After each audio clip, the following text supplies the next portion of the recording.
Howdy folks, and welcome to Billy Jim's Guide to the Ballet. Today we're going to be foregoing our history lesson until next week because we kind of got a special episode. The reason why is because it's ballet season, and I know I got my bros out there going to ballet first time, so I thought I'd give you a little advice, some things to expect and to do and not do when you go into the ballet.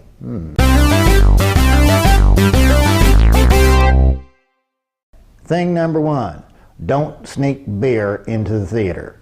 Bro, they got beer. They sell beer. Don't sneak it in your backpack.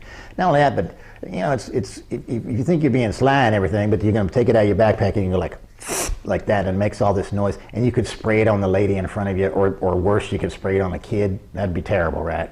Thing number two, you can bring in food if you want to on the sly, but try to make sure that the wrappers don't crinkle too much. Rule number three, you can wear whatever you want to. Don't think that this thing has got to be formal, because it don't got to be. So if you want to wear your Live to Ride shirt, or you want to wear your snakeskin boots or something like that, yeah, go right ahead. But here's one thing though, okay? If you're coming in from barbecuing, change your clothes, because the last thing you want to do is get in a crowded room smelling like cooked meat, right? Thing number four, do not ride your Harley into the lobby. Thing number five, you ain't in your living room, and you ain't watching TV, so keep the comments to the interior. Make the comments interior, okay?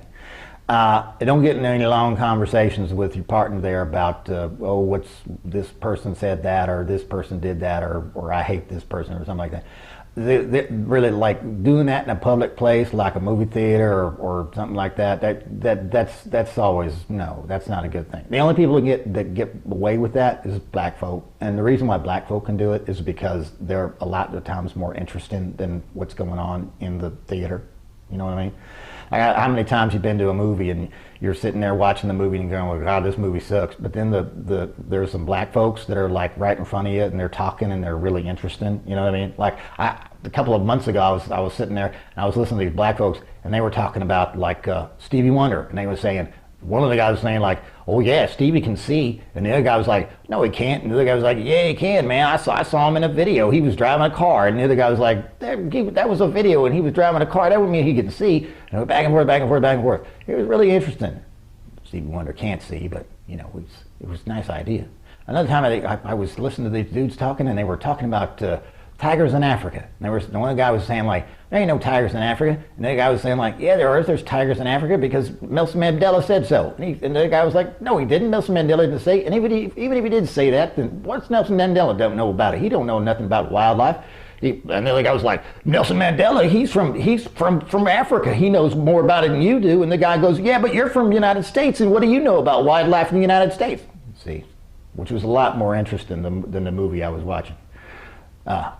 Anyway, thing number 7, don't bring your liberal college kids. They're just going to hate it because the pansexual vegans ain't represented, and they're going to say, oh, this is repression. And so, you know, just don't waste your money. They're going to grow out of that eventually. And finally, probably most important, don't shout Freebird when it's over. You know, I know you like the song. I love that song, man. But you know, the orchestra, they ain't got no guitars, man, and they certainly don't have a Skinner 3-guitar attack. You know what I mean? So that there is Billy Jim's Guide to the Ballet for this week, and we'll see y'all next week when we continue our series talking about Louis XIV. He was the king of dance. If you want to show your support for this show, buy this here book, Ballet for Guys by Will Kern. Just click this here link and order it on up. You'll be glad you did. Trust me.